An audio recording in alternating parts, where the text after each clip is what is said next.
नई शादी करूंगी यूवी के साथ और अपनी मर्जी से करूंगी। चलो मतलब दावत तो पक्की।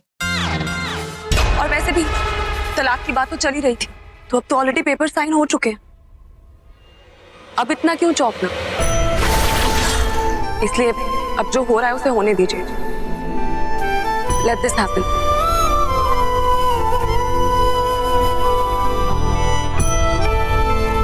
तुम मुझे अंगूठी पहनाने वाले थे ना? ओह, of course Bela.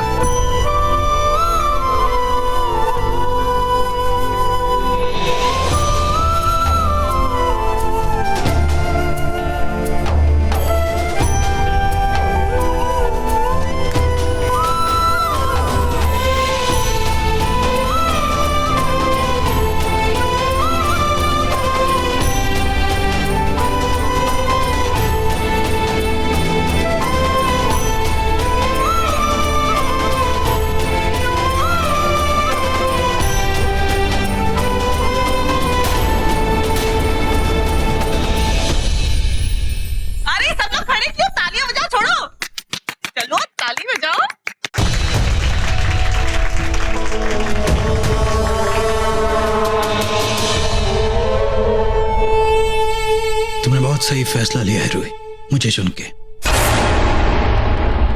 So guys, finally सगाई हो चुकी है और शादी कल नहीं, 2 दिन बाद। चलो अच्छा, कम से कम मुझे शॉपिंग का तो टाइम मिल गया इसी बहाने। मैं कपड़े कैसे खरीदती?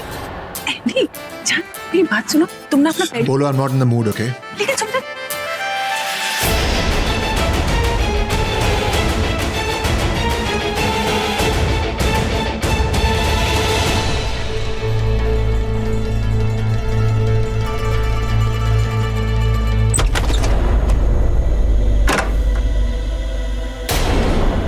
अब क्या करने आई हो यहाँ? हाँ? जाओ ना, जाओ अपने फियांसे के पास। शादी करने के लिए हाँ करिए ना तुमने उससे। उसी के पास जाओ, मेरे पास क्या कर रही हो? जाओ। वेट।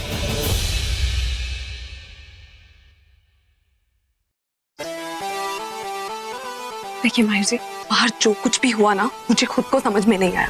अचानक से उसने सबके सामने पूछा और मुझे पता ही नहीं से कैसे डील करूं। मेरे पास कोई जवाब नहीं था। Even I wasn't prepared for it. पर मैं क्या करती? I was blank. पर मुझे इतना पता था कि अगर मैं उस फेक यूवी को मना कर देती ना, तो सब गड़बड़ हो जाता। उसे पता चल जाता कि हम क्या करने वाले हैं और हम कभी पता नहीं कर पाते कि वो क्या करने वाला है और क्यों करने वाला है। उसका प्लान क्या नहीं जानना है कि उसका प्लान क्या है, क्या चाल चलने वाला है, मुझे कोई मतलब नहीं है उससे। मुझे तुमसे मतलब है बेला, क्योंकि मैं तुमसे प्यार करता हूँ। तुम मेरी बीवी हो, तुम मेरी जिम्मेदारी हो, जिसके लिए मैं गैर जिम्मेदार नहीं हो सकता, जिसके लिए मैं बेपरवाह नहीं हो सकता। तुम समझती नहीं हो किसी बात को। तुम जानती हो कितना डेंजरस है वो। उस आदमी ने घर में आते ही तुम्हें मुझसे अलग करने की कोशिश की। तुमने सोचा एक बार भी? वो आदमी इतना शातिर है कि मुझे पता भी नहीं लगने की और मुझसे डिवोर्स पेपर तक साइन करवा लिया उससे। और तुम चाहती हो कि मैं तुम्हें उसके साथ 1 सेकंड के लिए भी छोड़ दूं, तो ऐसा नहीं हो सकता बिल्ला। ये मेरे लिए बिल्कुल भी पॉसिबल नहीं है। तुम समझती नहीं हो किसी बात को। ये टू प्रीशियस फॉर मी बिल्ला, तुम नहीं समझोगी। मैं समझती हूँ माहिर जी, ट्रस्ट मी, मैं समझती हूँ। तुम नहीं समझती बिल्ला, तुम बिल्कुल नहीं समझती। अगर तुम समझती होती ना, तो तुम उस आदमी से शादी करने के लिए कभी हाँ नहीं करती। I can't take this। माहिर जी, लुक एट मी, रिलैक्स। देखिए माहिर जी, पहली बात, आप मुझे नहीं खो सकते। दूसरी बात, आपके होते हुए मुझे कुछ नहीं हो सकता। तीसरी बात, आपको पहली 2 बातों पे यकीन हो ना हो, मुझे पूरा यकीन है। और रही बात शादी के लिए हाँ करने की, तो मैं आपको पहले ही बता चुकी हूँ मैंने ऐसा क्यों किया। वो इंसान बहुत ज्यादा शातिर है, उससे बच के रहना पड़ेगा। उसने मेरी माँ पे गोली चलाई और इल्जाम किस पे आया? आप पे। क्योंकि उसने वो सब ऐसे फ्रेम किया कि आप कल्प्रिट बन जाए, मुझे आपसे नफरत हो जाए, मैं आपकी जान की दुश्मन बन जाऊं। ये सब एक सोची समझी साजिश थी। लेकिन उसने ऐसा क्यों किया, ये जानने के लिए हमें वक्त चाहिए जो हमें मिला। शादी को अभी 2 दिन बाकी है, हमारे पास 2 दिन है उसका मकसद जानने के लिए और आपकी जान बचाने के लिए। जान तो नहीं बच रही है ना, मैं तो मर रहा हूँ पल पल। जब भी वो तुम्हारी तरफ देखता है, जब भी वो तुम्हें हाथ लगाता है, जब भी वो तुम्हें अपनी बीवी मंगेतर कुछ भी बुलाता है ना, मन करता है मैं नहीं बर्दाश्त कर सकती हूँ। आई नो, ये बात मुझे भी परेशान करती है, बट यू नो व्हाट, हम साथ मिलके इस दुनिया की हर परेशानी का हल निकाल सकते हैं। Just be there with me. Don't back up. इस वक्त मुझे सबसे ज्यादा आपकी जरूरत है, आप इस बात को समझिए। ठीक है, करो जो करना है, लेकिन मैं तुम्हारे साथ इसमें नहीं मानूंगा। मैं बिल्कुल भी इस बात से सहमत नहीं। You know what? आप बहुत अच्छे इंसान हैं। I know, but I hate this at times. मेरे को ना इसी चीज से नफरत होने लगी यार। मैंने डिसाइड कर लिया है, मैं और अच्छा इंसान नहीं बन सकता। बस अब अगर 2 दिन के अंदर उस आदमी ने कुछ भी उल्टा पुल्टा किया, कोई भी ऐसी चीज मुझे लगी जो आउट ऑफ कंट्रोल हो रही है, तो मैं उसका सिर और उसका फंडा दोनों फोड़ दूंगा और तुम मुझे नहीं रोकोगी। नहीं, मैं तुम्हारी एक नहीं सुनूंगा और you can't argue on this. Okay, but I really wish इस सब की नौबत ना आए और उससे पहले ये सब सॉर्ट आउट हो जाए। I don't, I really don't.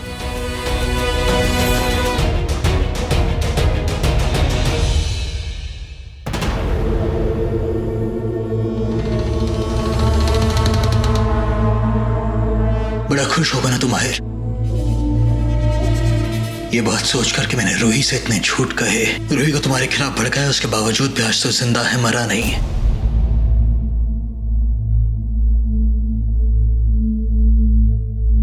तो क्या हुआ? जो बात आज नहीं हुई है वो आगे हो जाएगी। देख, मैं तो शुरू से नहीं चाहता था कि तू एक झटके में मर जाए। मैं चाहता था कि तू धीरे धीरे तड़प तड़प कर आहिस्ता आहिस्ता मरे। मरना तो तुझे है, और तुझे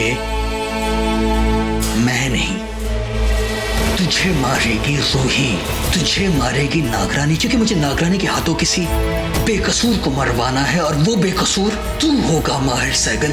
तू मरेगा रूही के हाथों, तू बनेगा मेरा सबसे बड़ा शिकार। तू मरेगा माहिर।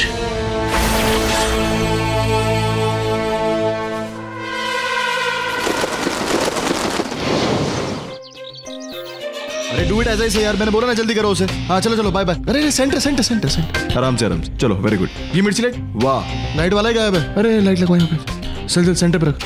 अरे इसको लगाने में कंजूसी मत कर, ढंग से कर यार। अरे माँ, हाँ आप आ गए। वो ब्लू कपड़ा कहाँ है? कौन सा? अरे वो सिल्क वाला बड़ा सा। चलो मैं ले आया। यार आदि जल्दी लाना, थैंक गॉड। अच्छा मोम सुनो, छोटा सा फेवर चाहिए आपसे। देखिए ये काम लड़के करेंगे, पर आपसे ध्यान रखना है, ये कपड़ा लड़के लगाएंगे यहाँ पे, पूरा राउंड होके पूरा अच्छी तरीके से फॉल करेगा, एंड यहाँ पे 4 तरह से ये ड्रेप हो। प्लीज आपको सिर्फ देखना है, please take care, thank you. हाँ अरे ये आगे इधर, तू लाइट देखोगे। RJ come on Yuvi, what's this? Dad what are you guys doing? मुझे ऐसा लग रहा है आपको ना अपने बेटे से ज्यादा दारू पिया रही। मतलब मेरे संगीत का फंक्शन का नहीं चल रहा, आप दारू पी रहे हो। Apple juice. अरे यार पियेंगे नहीं तो तेरे संगीत में नाचेंगे कैसे? वाह what a dialogue. Shut up and get up, रख इसे, चल गिलास रख, चल चल चल।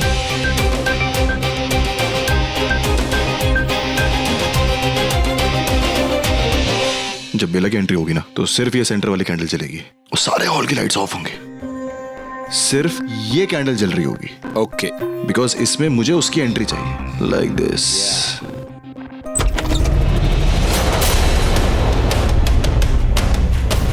अरे कौन है यार ये, किसने पूछा?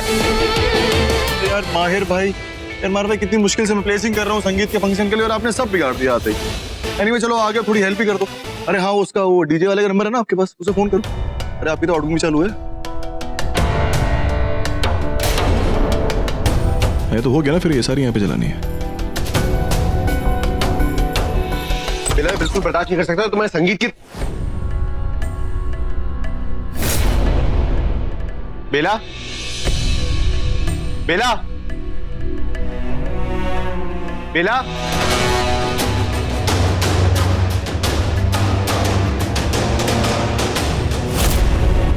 ये सब कुछ यहाँ छोड़ के पता नहीं कहाँ चलेगी। नहीं मैं यहाँ क्या ढूंढने आई हूँ, लेकिन शायद कुछ ऐसा मिल जाए जिससे मुझे उसके इरादों का पता चल जाए। अरे वो कभी नहीं होगा मॉम। अरे अभी इतनी तैयारी। सब कुछ हो जाएगा, तू जा चेंज करके। अच्छा एक बात बोलूं, मुझे अब यकीन हो गया, बट पहले मुझे बहुत डाउट रहता था। क्या? मुझे हमेशा लगता था कि आप माहिर भाई को मुझसे ज्यादा प्यार करते हो। अच्छा अब क्या लगता है? अब लगता नहीं, अब तो मुझे यकीन है that you love me too।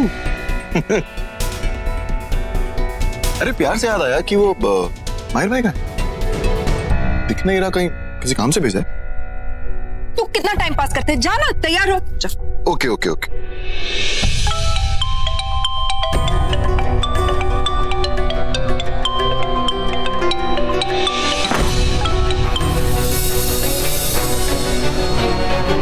Phone क्यों नहीं उठा रही हूँ बेला? कहाँ? मैं ही शादी करूंगी यूवी के साथ और अपनी मर्जी से करूंगी, इसलिए अब जो हो रहा है उसे होने दीजिए। Let this happen.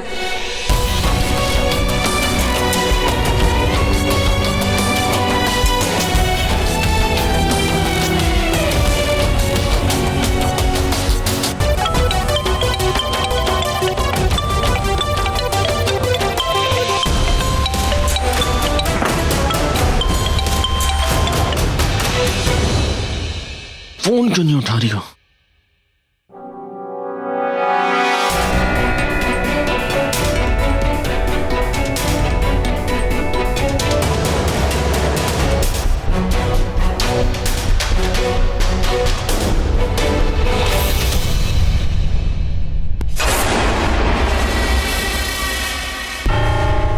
वाह रूही, क्या नजारा है। ये इंसान यहाँ तुम्हारी डोली सजाने में जुटे हुए हैं और तुम माहिर की अर्थी उठाने में। हाँ रूही, अब तुम चाहो ना चाहो लेकिन वो माहिर तो तुम्हारे ही हाथों मरेगा। ये जादुई नग वाली अंगूठी, ये विक्रांत के पास। ये तो वही अंगूठी है ना जिससे हम नाग नागिन अपने जन्म देने वालों से बात कर सकते हैं। यही तो बताया था माँ ने। इसीलिए जब मुझे पता चला कि मैं माँ को खो चुकी हूँ, मैंने इसके जरिए बात करने की कोशिश की, लेकिन ये अंगूठी चोरी हो चुकी थी। तो इसका मतलब ये अंगूठी विक्रांत ने चुराई थी। पर विक्रांत क्या करेगा? उसने तो कहा था कि उसके। मुझे सिर्फ हमारे रिश्तेदारों की फिक्र है रूही। हम दोनों अलग अलग नागवंश हैं और हमारे रिश्तेदारों को हमारा ये रिश्ता कभी स्वीकार नहीं होगा। हाँ, अगर मेरे माता पिता जिंदा होते तो वो जरूर हमारे रिश्तेदारों को हमारे रिश्ते के बारे में समझाने की कोशिश करते, लेकिन अफसोस ये है कि वो भी बहुत सालों पहले गुजर गए। अगर विक्रांत के माता पिता सालों पहले मर चुके हैं तो वो इस अंगूठी का क्या करेगा? क्यों चुराई होगी उसने?